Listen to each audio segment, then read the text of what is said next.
Hi friends, ಹಳ್ಳಿ ಕಿಚನ್ಗೆ welcome. ಇವತ್ತಿನ ವಿಡಿಯೋದಲ್ಲಿ ಸ್ಪೆಷಲ್ ಆಗಿ ಟೊಮೊಟೊ ಗೊಜ್ಜು ಹೇಗೆ ಮಾಡೋದು ಅಂತ ತಿಳಿಸ್ಕೊಡ್ತೀನಿ.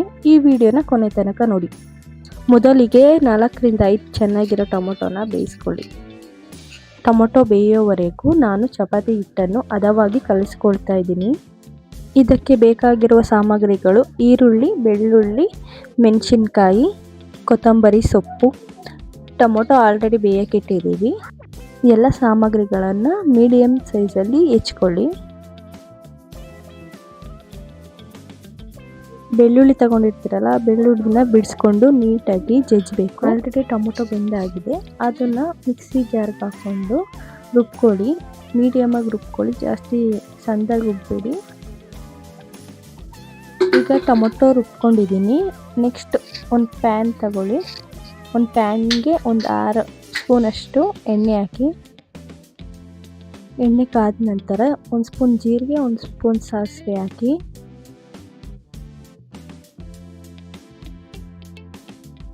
ಸ್ವಲ್ಪ ಕರಿಬೇವಿನ ಸೊಪ್ಪು ಹಾಕಿ. ನಂತರ ಬೆಳ್ಳುಳ್ಳಿ ಹಾಕಿ. ಬೆಳ್ಳುಳ್ಳಿನ ತುಂಬ ಚೆನ್ನಾಗಿ ಜಜ್ಕೋಬೇಕು, ಇಲ್ಲ ಅಂದರೆ ಈ ಥರ ಸಿಡಿಯುತ್ತೆ. ನೆಕ್ಸ್ಟು ಮೆಣಸಿನ್ಕಾಯಿ ಹಾಕ್ಕೊಂಡು 2 ನಿಮಿಷ ಫ್ರೈ ಮಾಡ್ಕೊಳ್ಳಿ. ನಂತರ ಈರುಳ್ಳಿ ಹಾಕ್ಕೊಳ್ಳಿ. ಸ್ವಲ್ಪ ಉಪ್ಪು ಹಾಕಿ ಒಂದು 5 ನಿಮಿಷ ಫ್ರೈ ಮಾಡಿ, ಬೇಗ ಬೇಯುತ್ತೆ.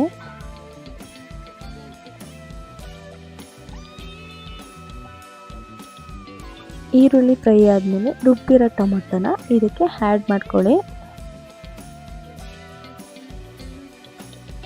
ಟೊಮೊಟೊನ ಫ್ರೈ ಆದಮೇಲೆ chilli powder, sambar powder add ಮಾಡ್ಕೊಳ್ಳಿ. ನಾನಿಲ್ಲಿ 2 ಸ್ಪೂನ್ ಹಾಕ್ತಾಯಿದ್ದೀನಿ. ನಿಮಗೆ ಎಷ್ಟು ಬೇಕು ಖಾರ ಅಷ್ಟು ಸ್ಪೂನ್ ಹಾಕ್ಕೊಳ್ಳಿ. ಹಾಕಾದ್ಮೇಲೆ ನೀಟಾಗಿ ಮಿಕ್ಸ್ ಮಾಡ್ಕೊಳ್ಳಿ. ಮಿಕ್ಸ್ ಆದಮೇಲೆ ಕೊತ್ತಂಬರಿ ಸೊಪ್ಪು ಹಾಕ್ಕೊಳ್ಳಿ.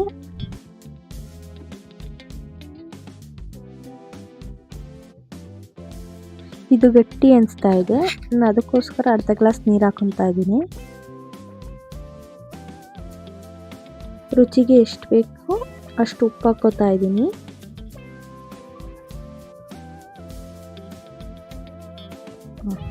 ಇದನ್ನ ಪ್ಲೇಟ್ ಮುಚ್ಚಿ 10 ನಿಮಿಷ ಬೇಯಿಸ್ಕೊಳ್ಳಿ.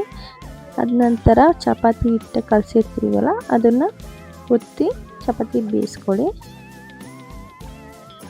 ನೋಡಿ, ಇವಾಗ ಸೂಪರ್ ಆಗಿರೋ ಟೊಮೊಟೊ ಗೊಜ್ಜು ರೆಡಿಯಾಗಿದೆ. ಇದು ದೋಸೆಗೂ ರೈಸ್ಗೂ ತುಂಬ ಚೆನ್ನಾಗಿರುತ್ತೆ. ಇದೇ ಥರ ಹೆಚ್ಚಿನ ವಿಡಿಯೋಗಳಿಗಾಗಿ ನಮ್ಮ ಚಾನಲನ್ನು ಸಬ್ಸ್ಕ್ರೈಬ್ ಮಾಡಿ. ನಿಮಗೆ ಯಾವುದೇ ರೆಸಿಪಿ ಬೇಕಾದರೆ ಕಮೆಂಟ್ ಬಾಕ್ಸಲ್ಲಿ ತಿಳಿಸಿ. Thank you for watching.